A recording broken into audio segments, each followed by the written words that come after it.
as Ellen cradled her newborn son in her arms, almost as if she could shield him from the news. "Infants born so early often do." "What will that mean for him?" she'd asked anxiously. "What can we do? There must be something." "Not very much, I'm afraid." The doctor had been kindly but dismissive. "Don't let him exert himself too much or become too breathless. And be careful with even the common cold. It could so easily develop into pneumonia, which is, as I'm sure you know, so often fatal." He'd glanced at the scrap of an infant, so beloved, so small. "But try not to wrap him in cotton wool. That wouldn't be good for him either." When Ellen and Lucas had taken him home, Ellen had been terrified to leave him for so much as a moment. She'd spent hours looming over his cradle, watching him breathe, willing him to be strong, his life all the more precious because the doctor had told her, with the same matter-of-factness he'd delivered his other painful prognosis, that due to the difficult delivery she was unlikely to have any more children. With 2-year-old Rosie to care for as well, she hadn't been able to indulge her concern for her small son as she might have wished. And in any case, Lucas had always been insistent that they give Jamie as normal a life as possible. 5 years on, Ellen still struggled with how much to let him do, torn between longing to keep him safe and wanting him to have the fun any little boy would long for. She had enough experience with weak lungs and sickbeds.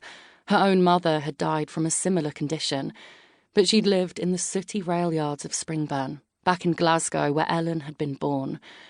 Little Jamie had had the advantage of the clean air of the countryside outside Toronto, at least as a baby. Now, living in New York, the air was not as fresh, but it certainly wasn't anything like what Ellen had experienced growing up.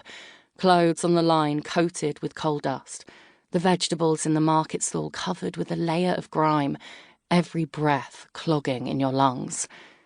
Springburn felt a very long way from Manhattan, Ellen reflected as she gazed down tenderly at her young son.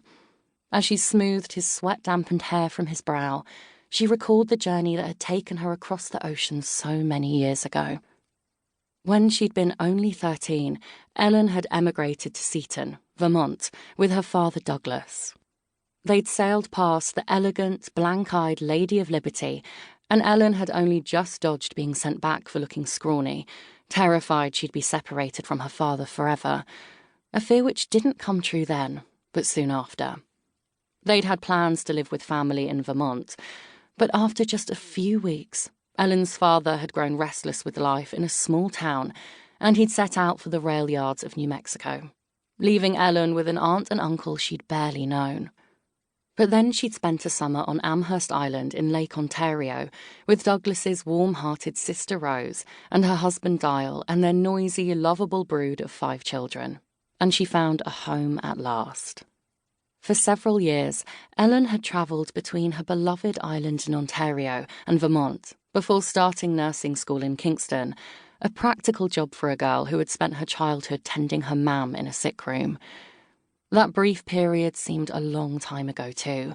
After just a year in nursing school, an illness and what she'd thought was a broken heart had forced her to change her plans, and she'd returned to Glasgow to attend its prestigious School of Art, until the Great War had broken out, and she'd nursed on the front for 4 years, before returning to her beloved island and realising she'd been in love with her childhood friend all along.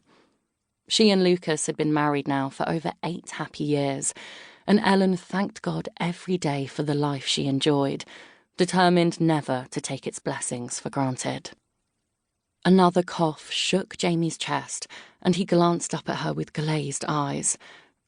"Sorry, Mama," he managed to get out.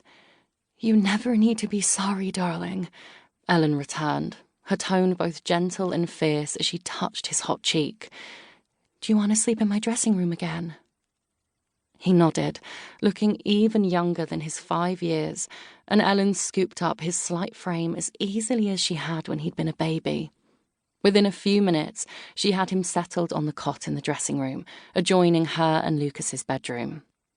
Her son smiled at her weakly as the cough rattled through his lungs, and then, after a few more minutes, he finally, thankfully, settled back into sleep, his breath still